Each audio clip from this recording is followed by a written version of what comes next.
জাতীয় দলের অধিনায়ক থাকাকালীন 2018 সালে জাতীয় সংসদের সদস্য হয়েছিলেন মাশরাফি বিন মুর্তজা।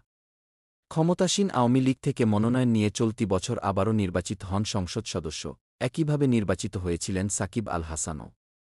ক্রিকেটে থাকাকালীন রাজনীতিতে যোগ দেওয়ায় অনেক সমালোচনার জন্ম দিয়েছিলেন এই দুই ক্রিকেটার। সাম্প্রতিক ছাত্রজনতা আন্দোলনে শেখ হাসিনার পদত্যাগের পর কোণঠাসা অবস্থায় আওয়ামী লীগ।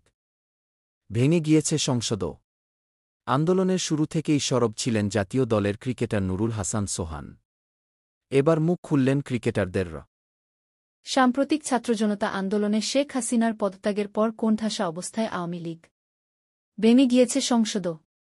আন্দোলনের শুরু থেকেই সরব ছিলেন জাতীয় দলের ক্রিকেটার নুরুল হাসান সোহান। এবার মুখ খুললেন ক্রিকেটারদের রাজনীতি নিয়েও।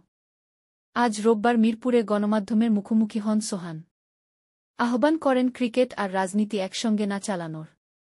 সোহান বলেন, সক্রিয়ভাবে রাজনীতি করে জাতীয় দলে খেলা কখনোই উচিত নয়। রাজনীতি একটা বড় ব্যাপার। রাজনীতির মাঠে থেকে জাতীয় দলে সেরকম সময় দেওয়া কঠিন। কারও যদি রাজনীতি করার ইচ্ছে হয় তাহলে তার খেলা থেকে অবসরের পর করা উচিত। সোহান মনে করেন, ক্রিকেট বোর্ড ব্যক্তিগত এজেন্ডা বাস্তবায়নের জায়গা নয়, ক্রিকেট বোর্ডে ভালো সংগঠকদের আসা উচিত। ক্রিকেট বোর্ড ব্যক্তিগত এজেন্ডা বাস্তবায়নের জায়গা না। এখানে এসে মোটা অঙ্কের টাকা আয় করে দেশ ছেড়ে চলে যাবেন, এমন ব্যক্তিগতদের বোর্ডে না আসাই ভালো। এদিকে নতুন ক্রীড়া উপদেষ্টা হিসেবে আসিফ মাহমুদের দায়িত্ব নেয়ার পর থেকেই ক্রিকেট বোর্ডে বাজছে পালাবদলের সুর। আসিফ মাহমুদের দায়িত্ব নেয়ার প্রথম দিনেই আলোচনায় ছিল বিসিবি বা ফুফেসহ ক্রীড়া ফেডারেশনগুলো কিভাবে পরিবর্তন আসবে। যদিও খুব সংক্ষেপে জানালেন এসব ব্যাপারে আরও খানিক আলোচনা দরকার।